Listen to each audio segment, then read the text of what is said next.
మన భారతదేశంలో ఆయన ఉత్తర భారతంలో జన్మించినట్టుగా మనకు మహాత్ములు చెప్పడం జరుగుతుంది. ఆయన ప్రకృతాంబ పరిపూర్ణాచార్యులు ఈ ఇద్దరు దంపతులకు జన్మించాడు. వాళ్ళు జన్మించగానే ఒక రకంగా చెప్పాలంటే ఈయన జీవితం కూడా కృష్ణుడి జీవితం లాగే ఉంటుంది మొత్తం. ఈయనకి వ్యక్తిగత జీవితం ఏం తేడా ఉండదు పెద్దగా. కాకపోతే కృష్ణుని అవతారం వేరు, బ్రహ్మంగారి అవతారం వేరు. కృష్ణుడు లక్షల మందిని సంహారం చేసిండు, కానీ బ్రహ్మంగారి సేవ కూడా ఆయన చేయదు. ఈయన తత్వం వేరు. ఈయన పూర్ణ మానవుడుగా జీవిస్తూ జ్ఞానం పొందినవాడు. ఆయన మానవుడిగా ఉంటూ దైవత్వంలో బ్రతికినవాడు. అందుకని తేడా ఉంది. ఆ విధంగా ఈయన కూడా పుట్టగానే పాపం తల్లిదండ్రులు ఒకళ్ళమ్మట ఒకళ్ళు కాలం చేయడం జరిగింది. కానీ అక్కడ అత్రి మహర్షి ఆశ్రమం ఉంటే ఆ ఆశ్రమంలో ఉన్న ఎవరో చేరదీసి ఒక 6-7 సంవత్సరాలు పిల్లగాడు వచ్చేదాకా పెంచారు. పెంచిన తర్వాత మన దక్షిణ భారతదేశం నుంచి ఒక పీఠాధిపతి ఒక ఆయన అక్కడికి వెళ్ళాడు. అక్కడికి వెళ్ళిన తర్వాత ఆ ఆశ్రమంలోనే ఈ ఏర్మాంబ మరి భోజ్యాచార్యులు ఇద్దరు కూడా అక్కడ పిల్లలు లేరు, ఎందుకంటే బ్రహ్మంగారిని పెంచుకున్నాడు. వీళ్ళు కూడా అక్కడికి వెళ్ళారు. ఎందుకు వెళ్ళేసరికి వీళ్ళకి పిల్లలు లేని బాధ, ఆ పిల్లగాని చూడగానే ఏదో మమకారం కలిగి పిల్లలు లేదే పెద్ద వయసు వచ్చినా ఏం జీవితం ఏమని ఆలోచిస్తూ ఉంటే ఇంతలో ఆ పండితుడు వచ్చి వీళ్ళకి పరిచయం ఉంది, ఎందుకంటే మన ఏరియాలో వాడు కాబట్టి. ఏమిటంటే సంగతి అంటే, సరేనా ఆ పిల్లగాడిని ఏదో నిత్యం మేము చాక్కుంటామని చెప్తే అప్పుడు ఆ అత్రి మన శాస్త్రం అటువంటి వాళ్ళు ఆ అబ్బాయిని వీళ్ళకి దత్తతగా ఇవ్వడం జరిగింది. వాళ్ళు అక్కడి నుంచి చిన్నప్పటి నుంచే బ్రహ్మంగారు మరి ఆశ్రమంలోనే కొంత చదువుకున్నారు. తర్వాత ఈ తల్లిదండ్రులు కొంత చదివించారు. ఆ ఏరియాలోనే జన్మించి ఆ కాశీ ఆ క్షేత్రాలు అవన్నీ చిన్నతనంలోనే అవన్నీ బాగా తిరుగుతూ ఉండేవాడు. తిరిగి ఆ విధంగా చిన్నతనంలోనే ఇటు వచ్చి చిన్నగా మన దక్షిణ భారతదేశానికి అంటే మన ఆంధ్రప్రదేశ్లో ఉన్నటువంటి రాయలసీమకు రావడం జరిగింది. ఆ వచ్చిన తర్వాత ఆ పెంచుకున్న వాళ్ళు కూడా కొన్నాళ్ళకి వాళ్ళు కాలం చేయటం పెద్ద వయసు వల్ల తర్వాత ఒంటరి ప్రయాణం మొదలుపెట్టి ఆయన రావటం. ఆయన వచ్చే టైం పరిస్థితులు ఏమిటి అంటే, ఇందాక మన రామకృష్ణ ప్రభు చెప్పినట్టు 400 ఏళ్ల క్రితం అప్పుడు క్రైస్తవ మతం మనకు పెద్ద లేదు, కానీ ముస్లిం మతం మెయిన్గా అప్పుడు మన దేశం మీద బాగా దాడులు చేయటం, మన హిందువులు కూడా మత మార్పిడి చేయటం ఇవన్నీ చేస్తా ఉంది. రెండో దరిద్రం మనకేమిటంటే శివకేశవులకు భేదం ఉంది. శివుడు వేరు, విష్ణుమూర్తి వేరు, నీ మతం వేరు, నా మతం వేరు, అడ్డగొట్టు వేరు, నిలువు కొట్టు వేరు అని చెప్పి వీళ్ళిద్దరిలో వైషమ్యాలు. మరి అమ్మవారి భక్తి చిల్లర రాళ్ళకు మొక్కుతా చిన్న చిన్న భక్తులన్నీ ఉన్నాయి. ఈ అంత సమైక్యత లేదు. లేని టైంలో బ్రహ్మంగారు వచ్చిండు. అప్పుడు చాలా ఆర్థిక వనరులు ఇవన్నీ తక్కువ ఉన్నాయి. మూఢత్వం బాగా, మూఢాచారాలు, దురాచారాలు, అనాచారాలు ఇవన్నీ మానసిక ఎదుగుదల లేని టైంలో బ్రహ్మంగారు మరి ఈ ఏరియాకి రావడం జరిగింది. కానీ ఆయన చిన్నతనంలోనే మరి గొప్పగా ఉంటూ ఆయన ఆ తర్వాత కూడా కొన్నాళ్ళు మరి అక్కడక్కడ మన జీవితానికి అది ఆవులుగా వచ్చినట్టుగా అచ్చమామెంట్లో, ఆ తర్వాత కొన్నాళ్ళు అక్కడే ఉండి తర్వాత మళ్ళీ వివాహం చేసుకున్నట్లుగా, వివాహంలో మరి ఆయనకు మొత్తం 6 సంతానం కలిగారు. 5 మగపిల్లలు, 1 అమ్మాయి. కానీ ఒక అబ్బాయిని వారి మామగారు వారి మగపిల్లలు లేక వారు దత్తత తీసుకున్నారు. అందుకే ఈయనకి 4 మగపిల్లలు, 1 అమ్మాయిగానే ఈయన పెంచి పెద్ద చేయడం జరిగింది.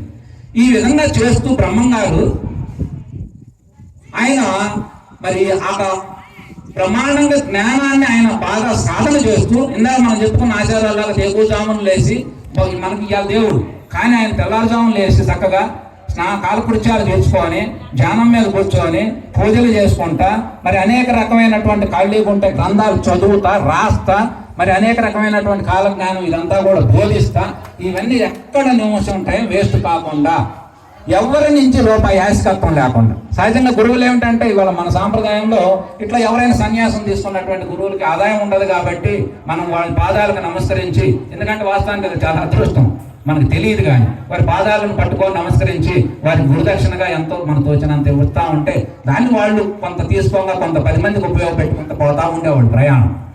కానీ బ్రహ్మంగారి విషయానికి వస్తే ఆయన అంత పెద్ద గురువు అయి ఉండి, అంత జ్ఞానమూర్తి అయి ఉండి, ఆయన అనేక రకమైనటువంటి సమాజంలో జరుగుతున్నటువంటి మూఢాచారాలను, దురాచారాలను వీటన్నింటిని కూడా ఖండిస్తా, ఎందుకంటే అంత ధైర్యంగా ప్రకటించగలిగినటువంటి వాడు, తప్పైతే తప్పని చెప్పగలిగేవాడు, అంత సత్యవ్రతంగా ఉంటా, అంత ధర్మబద్ధంగా ఉంటా, నీతి బోధలు ప్రపంచానికి పంచుతా మరి ఆయన ఆ రకంగా ముందుకు సాగిపోతా ఉంటూ కూడా ఎవరి నుంచి 1 రూపాయి యాచకత్వం లేకుండా ఆయన కులధర్మం, ఎందుకంటే విశ్వబ్రాహ్మణ కుటుంబానికి చెందినవాడు కాబట్టి ఆ కంసల వృత్తినే ఆయన రైతులకు కావాల్సిన ఆయుధాలు ఇవన్నీ సప్లై చేస్తూ కుటుంబ పోషణ వరకు ఆయన సంబంధించిందంతా ఆయనే చూసుకునేవాడు.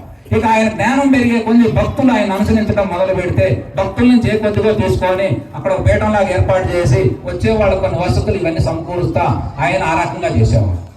అట్లా బ్రహ్మంగారు అనేది మనకి సహజంగా 4 రకాల ఆశ్రమాలు ఉంటాయి. మరి బ్రహ్మచర్య ఆశ్రమం, మరి గృహస్థాశ్రమం, వానప్రస్థానం, మరి సన్యాసాశ్రమం. వీటిని శాతులు, వర్ణం, విశేష ధర్మ ఆశ్రమాలు అని చెప్పి మనం చెప్పుకోవడం జరిగింది. ఈ 4 ఆశ్రమాలని ఇంక్లూడ్ చేసి ఆచరించినటువంటి వాడు ఒకటి కాదు. ఎందుకంటే ఆయన బ్రహ్మచారిగా ఉన్నాడు, గృహస్థుడుగా ఉన్నాడు, కుటుంబానికి ఏ లోటు లేకుండా కావాల్సినన్ని సమకూరుస్తా ఉన్నాడు. కానీ వానప్రస్థానంలో నిత్య సాధకుడుగా ఉన్నాడు, ఎప్పుడు దేనికి అంటకుండా సన్యాసిగా ఉన్నాడు. ఈ 4ని ఆచరిస్తూ మరి భూత వర్తమాన భవిష్యత్తు కాలాలని ఆయన అంచనా వేయటం జరిగింది. ఎందుకంటే ఆయన అలా చేయడానికి కారణం ఏమిటంటే మనకు భగవద్గీత 3 రకాలుగా బోధిస్తుంది. కర్మయోగం, భక్తి యోగం, జ్ఞానయోగం. ఈ 3 రకాలని ఆయన బోధించింది కూడా అవే. 3 రకాలని చక్కగా విభజించి సత్కర్మలు చేయాలి, భగవద్భక్తి కలిగి ఉండాలి. అట్లాగే మరి ఆత్మజ్ఞానం ప్రతి జీవి పొందే అవకాశం ఉన్నది. అందుకే నిజగురుడు నీకు నిక్కచ్చిగా చెబుతున్నాడయ్యా, రహస్యం తెలుసుకోండి అని చెప్పి బ్రహ్మాండంగా ఈ జీవి వచ్చినందుకు దీని సార్థకత అనేది ఆత్మజ్ఞానం పొందాలని చెప్పి ఆ జ్ఞానాన్ని కూడా ఆయన రహస్యం లేకుండా మరి ఆ రకంగా బోధించినటువంటి వాడు. సమాజంలో వైషమ్యాలు అంటే అప్పుడున్న పరిస్థితులు ఇప్పటికీ ఉన్నాయి. కులపరమైనటువంటి సమస్యలు, సమానత్వం లేకపోవటం, మరి ఐకమత్యం లేకపోవటం, నిజమైన ప్రేమతత్వాన్ని కురిపించకపోవటం, పేదవాడిని మరి అన్ని కులస్తులను హక్కులను చేర్చుకోకపోవటం, ఇవన్నీ అసలు క్రైస్తవ మతం మన దేశానికి రావడానికి దరిద్రం ఏమిటంటే మన బ్రాహ్మణులు చేసినటువంటి ఆకృత్యం వల్లే ఈ రోజు మన మతం పరమతాలుగా మారడానికి కారణం. ఎందుకంటే ఆ రోజుల్లో దేవాలయాలకు రావాలంటే ఇతర కులాల వాళ్ళని రానియడం, చిన్న కులాల వాళ్ళందరినీ రానియకపోతే మరి వాడికి ఒక దేవుడు కావాలిగా, అందుకని వాళ్ళు ఆదరిస్తాడు. పోయారు, ఏం చేస్తారు? ఎవరికైనా కావాలా లేదా? ఇవాళ మన దేవాలయం కట్టి ఈ దేవాలయం 4 కులాలు మాత్రమే రావాలి, మిగతా వాళ్ళు వద్దంటే ఏం చేయాలా? రేపు పొద్దున వాడు గుడి కట్టుకుంటాడు. లేదా ఈ వాళ్ళు మనకి ఎందుకు అనుకుంటాడు, వాడు బయట కట్టుకోకపోతాడు. చిన్నగా మేధావి అయితేనే ఆయన రానిపోతే మనకైతే మన వాడు కట్టుకుందాన్ని కట్టుకుంటాడు. అట్లా ఇవన్నీ వైషమ్యాలు బోలెడు ఉన్నాయి. వీటన్నింటిని ఆయన ఖండిస్తా ఉన్నాం. ఖండించి తప్పని చెప్పగలిగి అట్లా కర్మయోగం, భక్తి యోగం, జ్ఞానయోగాన్ని రంగరిస్తూ భగవద్గీతనే ప్రామాణికంగా తీసుకున్నాడు. అందుకని సందర్భాన్ని బట్టి భగవద్గీతలో కృష్ణ భగవానుడు ఏం చెప్పిండో చూసుకోండి. దీన్నే నేను చెబుతున్నా, దీన్నే నేను ఆచరిస్తున్నా, మీరు ఆచరించండి అని చెప్పి ఆ రకంగా జ్ఞానాన్ని మెలుకొల్పి ఆయన గొప్ప సంఘ సంస్కర్త. ఎందుకంటే లోకంలో చాలా మంది ఉంటారు, చాలా మంది జ్ఞానులు ఉంటారు, కానీ వాళ్ళకి సమాజం పట్ల బాధ్యత ఉండదు. కానీ బ్రహ్మంగారు అది కాదు, కుటుంబంతో పాటు సమాజం పట్ల సంపూర్ణంగా బాధ్యత వహించినటువంటి వ్యక్తి బ్రహ్మంగారు. ఇట్లాంటి సంఘ సంస్కర్తలు అనేవాళ్ళు తక్కువ మంది అరుదుగా ఉంటారు.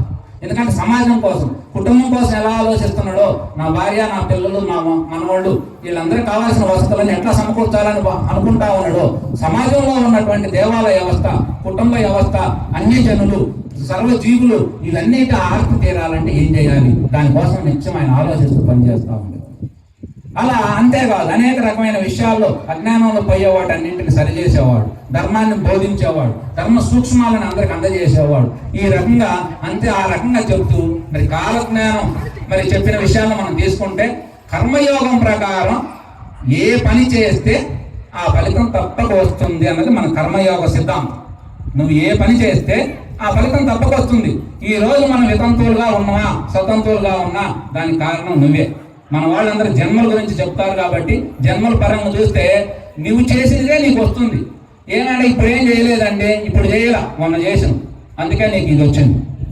ఎందుకంటే జన్మల పరంగా తీసుకుంటే నీవు ఈ రోజు ఒకడు పుట్టుకతోనే కోటేశ్వరుడు ఇంట్లో పుడుతుండు. ఎందుకు పుడుతుండు? వాడు అంతకు ముందు చేసిండు కాబట్టి ఇవాళ పుట్టిండు, ముందు పెట్టిండు, తర్వాత పుట్టిండు, అందుకే ఆనందంగా బ్రతుకుతున్నాడు. ఇవాళ మరి ఎందుకని వాళ్ళు అంత ఉండటానికి ఇట్లా ఉండటానికి అంటే కర్మ సిద్ధాంతం మనం చెప్పేది ఏంటంటే నీవు తప్ప మరొకటి లేదు, నీ వల్లే నీకు ఇదంతా జరుగుతా ఉన్నది తెలుసుకో. కానీ మార్చుకునే శక్తి నీకున్నది, మార్చుకో. ఇప్పుడు నీకు నచ్చలే ఈ జీవితం, కానీ మార్చుకునే వెసులుబాటు మానవుడికి ఉన్నది. ఏమంటే నాకు ఇది నచ్చలేదండి, ఇప్పుడు మేమందరం 25 ఏళ్ల వయసులో ఎగతాలు చేశారు, ఇందా చెప్పినట్టు ఎగతాలు చేస్తారు, కానీ జీవితం ఇది కాదు, దీని యొక్క పరమార్థం ఏదో ఉంది అని చెప్పి భక్తుడుగా మారిను, తర్వాత సాధకులుగా మారిను, తర్వాత ధ్యానాలు, వైరాగ్యాలు ఇవన్నీ పెట్టిను. వీటితో పాటు జ్ఞానం, శాస్త్ర జ్ఞానం, గురువులు అనుసరించడం ఇవన్నీ పెరిగిన తర్వాత కుటుంబ పనులు చేస్తూనే ఉంటాం, దానికి అదే నడుస్తుంటది, దీనికి ఇదే నడుస్తుంది. మనకు తెలియకుండా మనం ఈరోజు అక్కడ ఉండాల్సిన వాడు ఇక్కడ ఉన్నాం, ఇక్కడ ఉన్నోడు రేపు పొద్దున అక్కడ ఉంటాం. అక్కడ ఉండేది ఎవరు? ఏడున్నాడే. ఆడున్నోడు ఎంత శ్రద్ధగా వింటే ఆ శ్రద్ధ వల్ల అతనికి అది అభివృద్ధి.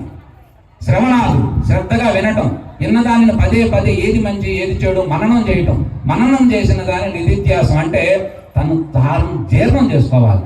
జీర్ణం చేసుకోవాలంటే ఆచరించాలి. అలా ఆచరించగలిగిన వాడికి ఖచ్చితంగా జ్ఞానం అబ్బుతుంది. జ్ఞానం అబ్బిన వాడు ఏం చేసినా అతనికి అంటారు. ఒకవేళ అంటేనా ప్రజలకు ఆదర్శంగా బ్రహ్మంగారులాగా ఉంటాడు. అట్లా బ్రహ్మంగారు అనేక రకాలుగా మనకు బోధిస్తూ కాలజ్ఞానం ఆయనకి ఎట్లా అర్థమైంది, అసలు కాలజ్ఞాన రహస్యం ఏమిటి అనే విషయాన్ని ఇప్పుడు మనం తీసుకుంటే కర్మ సిద్ధాంతం ప్రకారం ఇది వస్తుందని ఆయనకు అర్థమైంది. అందుకనే మనిషి ఏ కర్మ చేయాలో తెలియకుండా చేస్తున్నాడు. కానీ తెలిస్తే అంటే నీకు ఫలితం కావాలి, నాకు 500 పని కావాలి, డబ్బులు కావాలా, 500 రూపాయల పని ఒక చోట ఉంటుంది, అడిగి పోయి చేయొచ్చు. 100 రూపాయలు కావాల్సిన ఒక చోట ఉంటుంది పని, ఆ పని చేయొచ్చు. నీకు ఏ పని తెలియకుండా పోయి కావాలి 100 రూపాయలు కాదు చేసి 500 ఇవ్వమంటే వాడు ఇస్తాడా? అందుకని కర్మ సిద్ధాంతం ఏంటంటే నువ్వు ముందుగానే నీకు ఏ పని చేద్దాం అనుకుంటావు, అసలు నీకు ఏం ఫలితం కావాలో ఆలోచించు. నువ్వేమవుదాం అనుకుంటున్నావు? భక్తుడుగా? భక్తుడు కావాలంటే గుడికి పో. సంపాదిద్దాం అనుకుంటావా? ఏదో వ్యాపారం పెట్టు, పొలవి నిరంతరం కష్టపడి దానికోసం నిజాయితీగా నువ్వు చదువుతూ దానికి ఏదో ఒకరోజు చదువుతూ కాకుండా ఏమండు. నీ టైం కాకపోతే రేపు నీ పిల్లల టైంలోనైనా నువ్వు అనుకున్న లక్ష్యాన్ని చేరగలవు. ఆగదది. అట్లా మన కళ్ళ ముందుకు చక్కగా కనబడతానే ఉంది.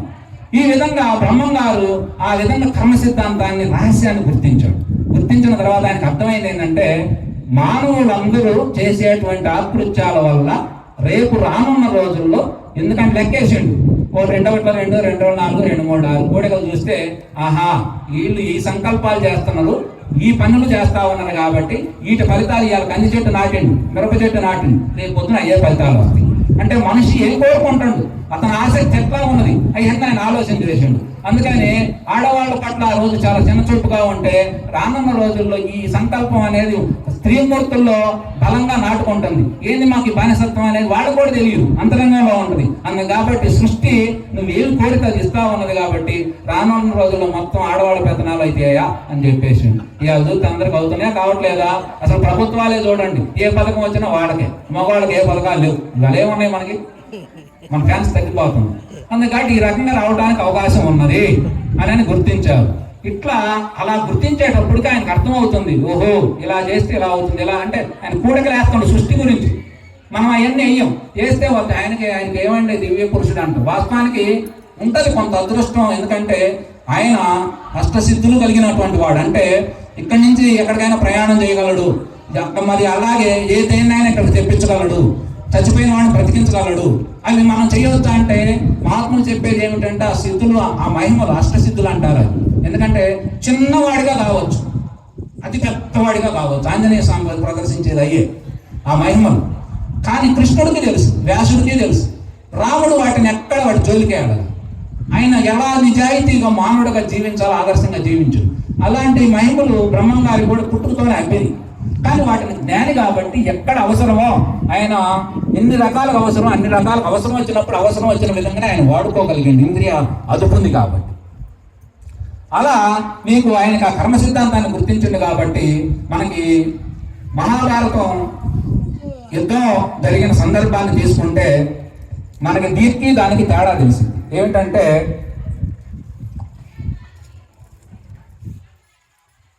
మహాభారత యుద్ధం జరిగే టైంలో 5000 సంవత్సరాల చిల్లర.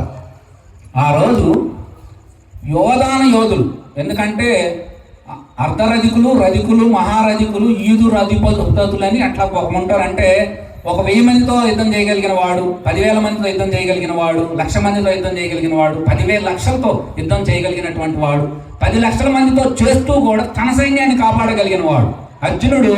మహారథి యూదుపతుడు అంటే అంత పెద్ద క్యారెక్టర్ అన్నమాట అంత ఆ రోజుల్లో. అలా చేయాలంటే వాళ్ళందరూ ధనుర్విద్యని విపరీతంగా నేర్చుకున్నారు ఆ రోజుల్లో. అతను ఒక్కొక్క బాణం సంధిస్తే భూమండలం మొత్తం నాశనం చేయవచ్చు. ఇప్పుడు అర్జునుడు శివుడి దగ్గర పాశుపతాస్త్రం పొందాడు. ఒక్క పాశుపతాస్త్రం వదిలితే భూమండలం మీద మళ్ళీ మానవుడు కాదు ఏ జీవి పుట్టదు. మనకు అనుభవం వేస్తే ఎక్కడో చిన్న దేశాల్లో వేస్తే అక్కడ మళ్ళీ గడ్డి పరక కూడా పుట్టలేదంట. కానీ అట్లాంటి ఆయుధాలు ఆ రోజు వాళ్ళు మంత్రం ద్వారా దాన్ని నేర్చుకున్నారు. ఈ రోజు మన వాళ్ళు యంత్రం ద్వారా మనకు కనిపెట్టి అణుబాంబులన్నీ తయారు చేసి అనేక రకమైనటువంటి రాకెట్లని ఇయ్యని అంతా కనిపెట్టి అక్కడ పెడుతున్నారు. అంటే మరి ఆ రోజు ఏం జరిగిందంటే ఆ రోజు ఆయన నేర్చుకున్న విద్య వాళ్ళందరూ నేర్చుకున్నారు. యోధాను యోధులు ఎంతో మంది, అసలు ఒకళ్ళని కాదు, భూమండలం మీద అట్లాంటి వాళ్ళు చాలా మంది ఉన్నారు ఆ రోజు. మరి ఆ నేర్చుకున్న విద్యను ఏం చేయాలి? అసలు ఎందుకు నేర్చుకుంటాను నువ్వు ఇదంతా? నా దేశానికి, నా కుటుంబానికి ఏమన్నా వస్తే నేను వాడిని చంపాలి, అందుకోసం నేర్చుకున్నాను. ఆ లక్ష్యం ఉంటుంది మనకు. ముఖ్యంగా ఆ లక్ష్యం ఏమై ఉన్నదో ఆ లక్ష్యానికి తగ్గట్టుకునే ఆ సృష్టి అంతా తన మౌల్డ్ అవుతూ ఉంటుంది. అలా మౌల్డ్ అయ్యి ఆఖరికి అది వాళ్ళు నేర్చుకున్న విద్యని ప్రదర్శించే కాలం వచ్చింది. నువ్వు దేనికోసం అయితే నేర్చుకున్నావో దాన్ని ప్రదర్శించాలి. పిల్లగాడు ఇప్పుడు మన పిల్లగాడు పెద్ద అయ్యిండు, పెళ్లి చేస్తాం. దేనికి చేస్తాం? పిల్లగాడు పెద్ద అయితే వాడు ఆనందపడాలి, వాడి ద్వారా సంతానం కలగాలి, వంశం నిలబడాలి, మానవ జాతి నిలబడాలి. ఇవన్నీ మనం అనుకుంటాం. అయ్యే జరుగుతూ ఉంటాయి, అయ్యా కొత్తగా ఏం జరుగుతాయి. అట్లాగే మరి ఈ యొక్క మనం నేర్చుకున్నటువంటి ధనుర్విద్య అంతా దీన్ని ఏం చేయాలి? అందుకని ఆ ధనుర్విద్యకే యుద్ధం జరగాల్సి వచ్చింది. వాళ్ళు నేర్చుకున్న సంకల్పానికి యుద్ధం జరగాల్సి వచ్చింది. యుద్ధం జరిగితే ఆ రోజుల్లో 21 లక్షల మంది పైన 18 లక్షల సైన్యం మొత్తం పాల్గొన్న వాళ్ళలో 10 మంది తప్ప మొత్తం సంహారానికి గురయ్యారు. అట్లాగే మరి ఇదంతా ఎట్లా జరిగిందంటే వారు నేర్చుకున్న ఉద్దేశాలు, వాళ్ళు ప్రదర్శించే ఇవన్నీ దాచిపెట్టుకున్న ఇవన్నీ దేనికోసం? ఎందుకంటే మనం ఇప్పుడు ప్రసాదం తెచ్చి పెట్టుకున్నాం, దాన్ని తినాలి, తినకుండా వదిలిపెడతామా? ఇప్పుడు మేము వచ్చినాం, చెప్పాలిగా, మీరందరూ వచ్చారు, వినాలిగా. అంటే మనందరి లక్ష్యాలు, మనందరి ధర్మాలు ఏమైతున్నాయో ఇవన్నీ అందరూ ప్రదర్శించాలి. అట్లాగే వాళ్ళు నేర్చుకున్నవి మొత్తం ప్రదర్శించాలి. ప్రదర్శిస్తే ఏమైనా అందరి దగ్గర ఉన్నాయి. నేను ఒకటేసా, నువ్వు ఒకటేసి, అటేసి ఇటేసి మొత్తం మీద 18 రోజులు ఇద్దాం, 21 లక్షల మంది పోయారు శుభ్రంగా. ఆ రకంగా మనకి దీనిని ఇట్లా ఆలోచిస్తే నీకు కాలజ్ఞానం భవిష్యత్తు చెప్పలేవా?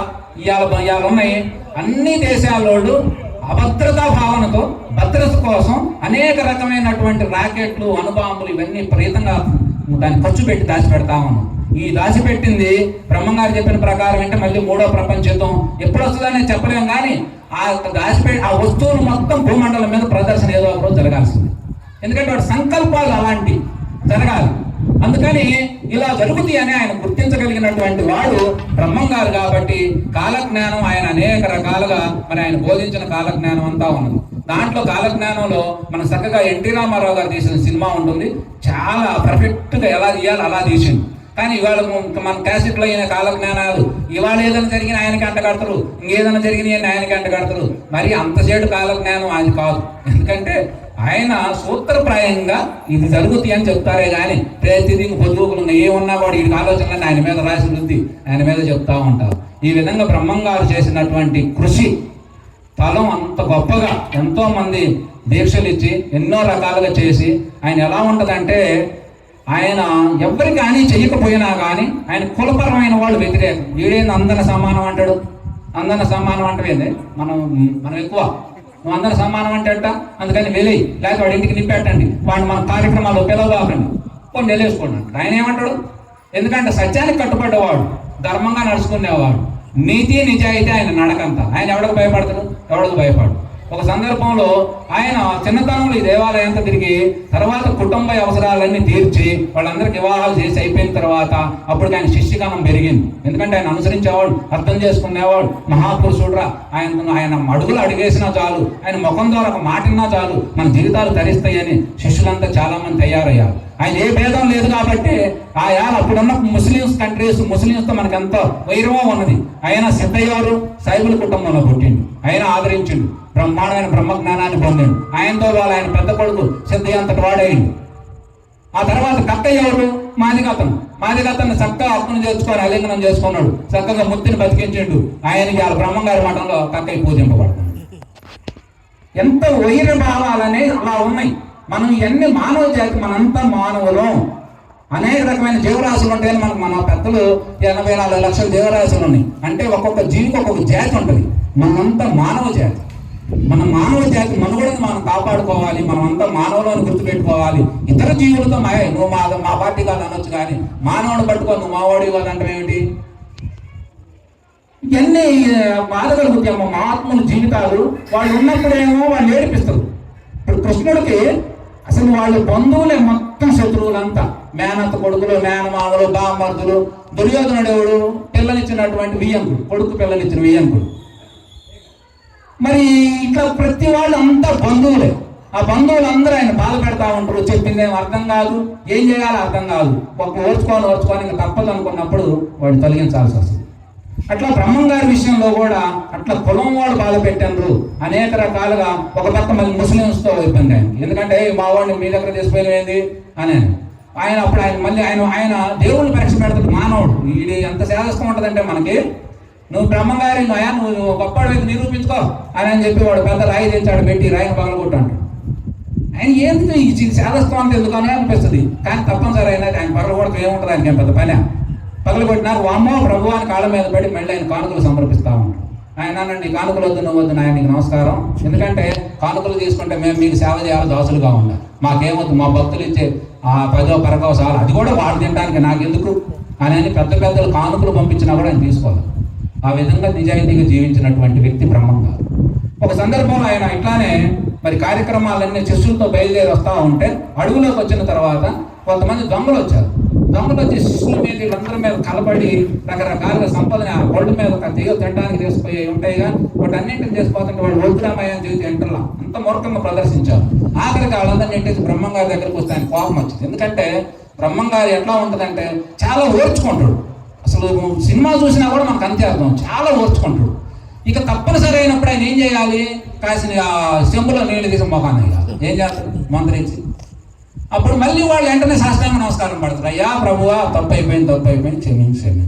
ఆయన వెంటనే లేదు మళ్ళీ ఆలింగనం చేసుకుంటారు. అంటే ఎంత కరుణా హృదయం ఉంటే అలా చేయాలి. అంత గొప్పవాడు బ్రహ్మంగారి వాళ్ళు మనం ఎందుకు చేస్తాం.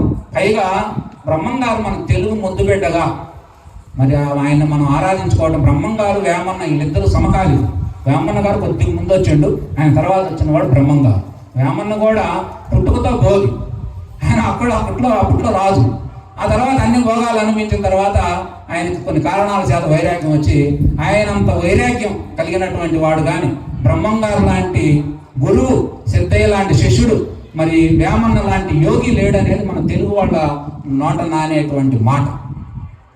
అట్లాంటి మహాత్ములు పుట్టినటువంటి గడ్డ ఎంత గొప్పగా ఉండదు. భారతదేశం యొక్క చరిత్రలన్నీ మానవుణ్ణి దేవుణ్ణి చేసి మనకెందుకు ఇంతమంది దేవతలు ఉన్నారు మీరు అందరూ ఆలోచించండి. ప్రపంచం మొత్తం తిరిగితే వాళ్ళకున్నది ఇద్దరే, క్రీస్తు మహమ్మద్, అంతేనా? భూమండలం మొత్తం తిరిగినా వాళ్ళేగా. కానీ ఇవాళ క్రైస్తవం 250 దేశాల పైన వాళ్ళ మతం ఉన్నది. ముస్లిం మతం 60-70 దేశాల్లో ఉన్నది. మన దేశంలో ఉన్నది ఒకే దేశం, మనది హిందూ దేశం. మన భారతదేశంలో మనం ఒక్కడమే. కానీ మనకు దేశం అడుగడుగున గొంతుకి సందుకి గురువులు, దేవుళ్ళు, ఋషులు, అవధూతలు ఇట్లా మనకి అనేక చోట్ల ఉన్నారు. ఎందుకని ఉన్నారు అంటే దేవుడు అనే పదం మనకు అర్థం ఏంటంటే, ఇప్పుడు బ్రహ్మంగారి చరిత్ర చెప్పుకున్నాం. ఆయన మనలాగే పుట్టిండు, మనలాగే పెరిగిండు, కానీ ఆలోచించే విధానం, చేసే పని తేడా వల్ల ఆయన దేవుడే. అట్లా మహాత్ములందరూ కూడా వారు స్వలాభం కంటే పరలాభాన్ని ఎక్కువగా ఆలోచించి దైవ అన్వేషణ, ప్రజాసేవ ఈ రెండే మనిషిని దేవుడు చేయగలిగేది. సున్నితమైనటువంటి మనసు రావాలి, ప్రేమతత్వం రావాలి, కరుణ హృదయం రావాలి. అసలు ప్రేమ లేకపోతే జీవితం చాలా వ్యర్థం అవుద్దమ్మా. ప్రేమ అనేది ఎలాంటిదంటే దేవతలకు అమృతం అంటారు. మానవుడికి ఎన్నపోస కరగబెడితే నెయ్యి అంతో ప్రేమ లాంటిది. ప్రేమ లేకపోతే భార్యను ప్రేమించలేదు, కొక్కరిస్తాం. భార్య భర్తను కొక్కరిస్తుంది, కబా సాబా అంటాడు. వీడు బయటికి రాగానే ఆమె ఉడేసుకోవడం ముందు తగ్గేసి వస్తుంది. క్షణంలో అయిపోద్ది, జీవితం మారిపోద్ది. ఎంత విచిత్రంగా ఉంటుందో. పిల్లలు అంటారు, పిల్లల్ని మనం ప్రేమగా పెంచం. పిల్లల్ని చూడటం నేను కూడా అంత పాటించడం. మా మాతాజీ గారు పిల్లలకి ఆమెకు భలే మాట అంటారు. ఎట్టింటారు, ఆమె కూర్చోబెట్టుకొని బుజ్జి భలే చేస్తాడు రా, భలే ఏంటాడు చెప్పిన మాట అని వాడితో ప్రేమగా చెప్పడం వల్ల వాడు మాట. అట్లా కాలేదనుకో మనం పిల్లల్ని మనం కఠోరంగా మాట్లాడటం అట్లా చేస్తే పిల్లలు మనసు నొచ్చుకుంటా ఉంటారు చిన్నప్పుడు. అట్లా కుటుంబాలు మీరు చూడండి, భార్య భర్తలు ఇద్దరు బాగా అన్యోన్యంగా ఉన్నటువంటి కుటుంబాలన్నీ బ్రహ్మాండంగా ఉంటాయి. భర్త ఏదో తాగుతా తిరుగుతా రకరకాల అలవాట్లో పడి భార్య కుటుంబాన్ని సరిగ్గా పట్టించుకోకపోతే పిల్లల వ్యవస్థ కూడా దెబ్బతింది. ఎందుకంటే మనకి మొట్టమొదటి గురువు తల్లిదండ్రులే, మొట్టమొదటి గురువు, తర్వాత ఈ గురువులు అందరూ. అట్లాంటి తల్లిదండ్రుల పాత్రలు సరికొండటం కోసమే ప్రపంచంలో ఎక్కడ లేని విధంగా కుటుంబ వ్యవస్థ నిర్మాణం చేశారు. మనకు సృష్టి ఆదిలో ఈ కుటుంబం ఏమీ లేదు. మేము మన మధ్య ఒకసారి చూస్తే సృష్టి ఆదిలో పశువుల్లాగే మనం కూడా ఉండేవాళ్ళం. బట్టలు ఉండవు, మనుషులు ఉండవు, ఒకరికొకరు సంబంధం లేదు, ఎక్కడ కోరికలు ఉంటే అక్కడ అట్లా ఉండేది జీవితం. తర్వాత స్త్రీకి గర్భవతి అయిన తర్వాత ఆ వంట చెట్టు కింద పుట్టల్లో ఉండేవాళ్ళం. మనకి ఇల్లు లేవు అప్పుడు. అలా ఉంటే చెట్లోని విత్తనాలు రావటం, వాన పట్టడం, భూమిలోంచి మొలవటం ఇవన్నీ చూసి అసలు స్త్రీ అని అంటాం మన వ్యవసాయాన్ని కనిపెట్టి. పురుషుడు కాదు, ఈడేదో నేను కాలరేగరేస్తాను నేను కనిపెట్టాను, ఈడు కాదు, కనిపెట్టింది ఆడ మనిషే. అంటే ఈయనేమో ఏదైనా మూగ జీవాలను చంపుకొని మాంసం తినడానికి పోతే ఆమె చెట్టులో ఉండి, ఎందుకంటే గర్భవతి కదా, ఇవన్నీ చూసేసరికి ఈ చెట్టు ఎట్లా ఇత్తనం ఏంది పైనుంచి పడ్డది, వాన పడగానే చెట్టు మొలకెత్తింది అని చెప్పి తర్వాత కాస్త భూమిని అట్టడు శుభ్రం చేయటం, కావాల్సిన విత్తనాలు చల్లటం, అవి వాన పడి పెరిగిన తర్వాత కోసుకోవటం, తినటం, ఇట్లా అంచెలంచెలుగా ఈ విధానం ఎదిగిన తర్వాత వాడు భూమి ఆక్రమించడం ఇవన్నీ మొదలుపెట్టాడు మానవుడు. ఈ భూమి నాది, ఇంతవరకు నేను పండించుకుంటున్నా, ఇంతవరకు తింటున్నా. పండించుకున్న తర్వాత వాడు కనిపించింది ఎంత పంచుతున్నా తింటున్నా.